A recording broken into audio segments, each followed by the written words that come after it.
সি মোক ৰখালে নেকি জুবিন আৰু মোক কৈছে মই আপোনাক আজি মোৰ গাৰ্লফ্ৰেণ্ডক লগ কৰাই দিম his attitude is like that মই উঠ গাইড উঠ তাক গাইড বহাই ল'লোঁ তাৰ বয়স খুব বেছি এতিয়া 12-14 বছৰ হ'ব আৰু গাৰ্লফ্ৰেণ্ডজনী তাতকৈ ডাঙৰ আৰু গাৰ্লফ্ৰেণ্ডজনীয়ে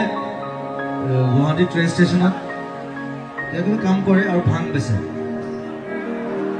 দিজ আৰ ৰিয়েল ফেক্টছ যে মই কৈ আছোঁ এইবিলাক হৈ থাকে আমাৰ এইবিলাক আপোনালোকে নেদেখে মই ৰাতি ঘূৰি ফুৰোঁ কাৰণে মই দেখোঁ চ' গাৰ্লফ্ৰেণ্ডজনী সি মাতিলে চিনাকি কৰাই দিলে তাতকৈ ডাঙৰ তাতকৈ 3 ইঞ্চিমান ওখ বয়সৰো ডাঙৰ চ' সেই গোটেই ফিল্ডটো মই আহি পেলাই মই এই কবিতাটো লিখিলোঁ কবিতাটো হৈছে ডাষ্টবিন চ' হি চেলিম তাৰ আছলামটো বেলেগ আছলাম কবিতাত পঢ়ি দিছোঁ মোৰ কাম চাফা কৰা মোৰ পঢ়া শুনা নাই পঢ়িবলৈ মনো নাই বৰষুণত নাচোঁ ৰ'দত খেলোঁ মজ্জা লাইফ মানুহে গালি পাৰে মই বোলে ডেনড্ৰাইট খাওঁ আৰে বেলেগে মদ খায় ভাং খায় কোকেইন খায় পইচা আছে আমি কি খাম মোৰ গাৰ্লফ্ৰেণ্ড ষ্টেচনত থাকে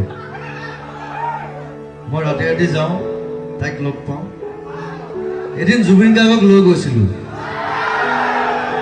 তাইক দেখুৱাবলৈ তাই নাহিল তাই খুব লাজ কৰিছিলে আহিবলৈ পৃথিৱীখন বৰ কমপ্লিকেটেড ষ্টেচনটোৰ সিপাৰে মোৰ ঘৰ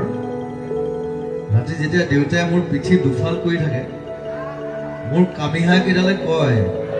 বাপেৰক মূৰটো কৰি আছো ইমান দিনে পিঠিখনে চিধা কৰিব নোৱাৰিলে তাইক মই বৰ ভাল পাওঁ তাই ষ্টেচনত ভাং বেচে ৰাতি আৰে লাগিলে মই বেচিম এনেকৈ বিয়া পাতিব নোৱাৰিতো সেইটো মোক কৈছিলে মোৰ এতিয়া 8 বছৰ তাই 14 বছৰ বয়সৰ কথা আছে নহয় নাজানো আৰু ডাঙৰ হ'লে কি হওঁ কিন্তু চাফা কৰি যাম মই চেলিম